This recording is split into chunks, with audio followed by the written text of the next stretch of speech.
Good evening students. हम लोग इस क्लास में इंग्लिश की बड़ी से बड़ी और कठिन से कठिन मीनिंग को बिल्कुल आसानी से पढ़ना सीखेंगे। और सबसे खास बात, मैं आपको इस क्लास में एक एक अक्षर को पढ़ना सिखाऊंगा और साथ में इंग्लिश पढ़ने की ट्रिक बताऊंगा कि कैसे इंग्लिश को पढ़ते हैं। तो चलिए फिर हम लोग करते हैं शुरुआत। MIS, miss, CON। अब आपको ध्यान देना है CON पर। अगर आपको इंग्लिश में कहीं पर CON लिखा मिले तो CON को पढ़ते हैं कन, कभी कभार कॉन भी पढ़ते हैं, लेकिन यहाँ पर पढ़ेंगे कन। और आगे लिखा है CEP, सेप। इतनी मीनिंग क्या बनी? मिस कन सेप, TION। TION हमारी ट्रिक है। अगर आपको इंग्लिश में कहीं पर TION लिखा मिले तो हम लोग TION का उच्चारण करते हैं शन। क्या पढ़ते हैं इसे? सन। तो पूरी मीनिंग क्या बनी? Misconception, misconception, misconception. मिसकंसेप्शन का मतलब होता है गलतफहमी। यानी आपको गलतफहमी है तो हम लोग क्या कहेंगे कि आपको मिसकंसेप्शन हुआ है। आगे चलते हैं, आगे वाली मीनिंग को पढ़ते हैं। MIS, miss, COM। अगर आपको इंग्लिश में कहीं पर COM लिखा मिले तो हम लोग COM को पढ़ते हैं कम। क्या पढ़ते हैं? कम। और आगे है MU, इसे पढ़ेंगे म्यू। तो इतनी मीनिंग क्या बनी? मिस कम्यू। NI, नी, CA, इसे पढ़ेंगे के। TION, आपको पता है कि TION को क्या पढ़ना है? शन। तो पूरी मीनिंग क्या बनी? Miss communication, miscommunication, miscommunication. Miscommunication का मतलब होता है गलतफहमी, यानी मिसकंसेप्शन का भी मतलब होता है गलतफहमी और मिसकम्युनिकेशन का भी मतलब होता है गलतफहमी। तो पूरी मीनिंग क्या बनी? Miscommunication, miscommunication. आगे चलते हैं, आगे वाली मीनिंग को पढ़ते हैं। DIS, डिस, SIC, डिस, सी, PA, इसे हम लोग पढ़ेंगे पे। मैं आपको बता दूं कि जो हमारा ए होता है वो इंग्लिश में ज्यादातर एक ही मात्रा का काम करता है। TED, TED. पूरी meaning dissipated, dissipated, dissipated. Dissipated का मतलब होता है व्यस्त। अगर आप व्यस्त हैं तो हम आपको क्या कहेंगे? आप डिसिपेटेड हैं। आगे चलते हैं, आगे वाली मीनिंग को पढ़ते हैं। DIS, dis, SIC, MU। अगर आपको इंग्लिश की मीनिंग के बीच में MU लिखा मिले तो हम लोग MU को पढ़ते हैं म्यू। क्या पढ़ते हैं? म्यू। तो इतनी मीनिंग डिस, सी, म्यू। LA, ले, यहाँ पर जो ए है वो एक ही मात्रा का काम करेगा। TION, इसे हम लोग क्या पढ़ते थे? शन। तो पूरी मीनिंग डिससिम्युलेशन, डिससिम्युलेशन, डिससिम्युलेशन। डिससिम्युलेशन का मतलब होता है माया। अगर आप माया मोह के बंधन में फंस गए तो हम आपको क्या बोलेंगे? आप डिससिम्युलेशन में फंस गए। आगे चलते हैं, आगे वाली मीनिंग को पढ़ते हैं। NER, नर। मैं आपको बता दूं कि जो हमारा ER होता है, ER को इंग्लिश में पढ़ते हैं अर। तो इतनी मीनिंग नर। VOUS, इसे हम लोग पढ़ेंगे वस। मैं आपको बता दूं कि जो हमारा OUS होता है, OUS को पढ़ते हैं अस। यानी आपको इंग्लिश में कहीं पर OUS लिखा मिले तो आपको क्या पढ़ना है? अस। और आगे वी है तो इतनी मीनिंग वस। पूरी मीनिंग नर्वस।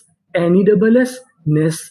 पूरी meaning nervousness, nervousness, nervousness. Nervousness का मतलब होता है घबराहट। अगर आपको घबराहट हो रही है तो आप क्या बोलेंगे? मुझे नर्वसनेस हो रही है। आगे चलते हैं, आगे वाली मीनिंग को पढ़ते हैं। यहाँ पर लिखा है ओ। अगर आपको शुरुआत में ओ लिखा मिले तो हम लोग उसका उच्चारण करते हैं ओ। क्या करते हैं? ओ। और आगे है BVI, इसे क्या पढ़ेंगे? ऑब्वी। OUS, इसे क्या पढ़ना था? अस। LY, इसे हम लोग पढ़ते हैं ली। अगर आपको आखिरी में LY लिखा मिले तो आपको क्या पढ़ना है? ली। पूरी meaning obviously, obviously, obviously. Obviously का मतलब होता है साफ तौर पर। तो हमारी पूरी मीनिंग क्या बनी? ऑब्वियसली। आगे चलते हैं, आगे वाली मीनिंग को पढ़ते हैं। यहाँ पर आपको गौर करना है AU पर। अगर आपको इंग्लिश में कहीं पर AU लिखा मिले तो हम लोग AU को पढ़ते हैं ओ। क्या पढ़ते हैं? ओ। और आगे है FR, फ्रा, और AU जुड़ गया तो इतनी मीनिंग क्या बनी? फ्रॉ, DU, डू, फ्रॉ, डू, एलियन, लेन। और आगे लिखा है T, फ्रॉड्यूलेंट, LY। LY को क्या पढ़ते थे? ली। तो पूरी मीनिंग क्या बनी? फ्रॉड्यूलेंटली, फ्रॉड्यूलेंटली, फ्रॉड्यूलेंटली। फ्रॉड्यूलेंटली का मतलब होता है धोखे से। यानी आप किसी काम को धोखे से करते हैं तो उसे हम लोग क्या कहते हैं? फ्रॉड्यूलेंटली। आगे चलते हैं, आगे वाली मीनिंग को पढ़ते हैं। DED, CEI। EI हमारा ई की मात्रा का काम करता है तो इतनी मीनिंग क्या बनी? डिसी। और आगे टी है डिसीट, FULLY, फुली। पूरी मीनिंग क्या बनी? डिसीटफुली, डिसीटफुली, डिसीटफुली, डिसीटफुली का भी मतलब होता है धोखे से। अगर आप किसी काम को धोखे से करते हैं तो उसे हम लोग क्या कहते हैं, डिसीटफुली। आगे चलते हैं, आगे वाली मीनिंग को पढ़ते हैं। SPON, इसे यहाँ पे पढ़ेंगे स्पॉन। क्या पढ़ेंगे, स्पॉन। TANI नी, स्पॉन्टेनी। OUS को क्या पढ़ते थे, अस। तो पूरी मीनिंग क्या बनी, स्पॉन्टेनियस, स्पॉन्टेनियस, स्पॉन्टेनियस। स्पॉन्टेनियस का मतलब होता है सहज रूप से, यानी आरामदायक तरीके से। तो पूरी मीनिंग क्या बनी, स्पॉन्टेनियस। आगे चलते हैं, आगे वाली मीनिंग को पढ़ते हैं। यहाँ पर जो हमारा CON लिखा है उसे हम लोग पढ़ेंगे कॉन। क्या पढ़ेंगे, कॉन। SE से, कौन से। QUE, अगर आपको इंग्लिश में कहीं पर QUE लिखा मिले तो हम लोग QUE को पढ़ते हैं क्वे। क्या पढ़ते हैं, क्वे। और आगे N है तो इतनी मीनिंग, कौन से क्वेन। CE, इसे पढ़ेंगे सा। अगर आपको आखिरी में ई लिखा मिले तो हम लोग ई का उच्चारण नहीं करते, इसे पहले तक का उच्चारण करते हैं। तो पूरी मीनिंग क्या बनी, कॉन्सेक्वेंस, कॉन्सेक्वेंस, कॉन्सेक्वेंस। कॉन्सेक्वेंस का मतलब होता है परिणाम। तो हमारी पूरी मीनिंग क्या बनी, कॉन्सेक्वेंस। आगे चलते हैं, आगे वाली मीनिंग को पढ़ते हैं। FRE, free. QUEN, क्वेन, इसे क्या पढ़ेंगे, क्वेन। और आगे टी है, टा।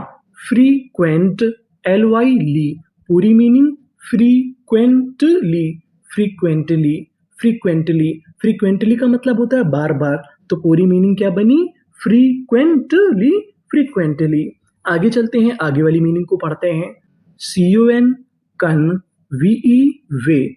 YANCE, अगर आपको इंग्लिश में कहीं पर ANCE लिखा मिले तो हम लोग ANCE को पढ़ते हैं एंस, और आगे Y है तो इतनी मीनिंग क्या बनी, येंस। पूरी meaning, conveyance, conveyance, convince.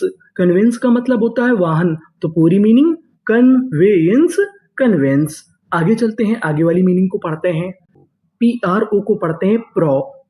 MI, मी। NENT, नेंट। पूरी meaning, prominent, prominent, prominent. Prominent का मतलब होता है प्रमुख, यानी जो व्यक्ति प्रमुख होता है उसे हम लोग क्या कहते हैं, प्रोमिनेंट। आगे चलते हैं, आगे वाली मीनिंग को पढ़ते हैं। SO, सौ। PHI, फी। STI, स्टी। तो इतनी मीनिंग, सोफिस्टी। CA, इसे पढ़ेंगे के। TED, TED. पूरी meaning, sophisticated, sophisticated, sophisticated. Sophisticated का मतलब होता है जटिल, यानी जो चीज कठिन होती है उसे हम लोग क्या कहते हैं, सोफिस्टिकेटेड। आगे चलते हैं, आगे वाली मीनिंग को पढ़ते हैं।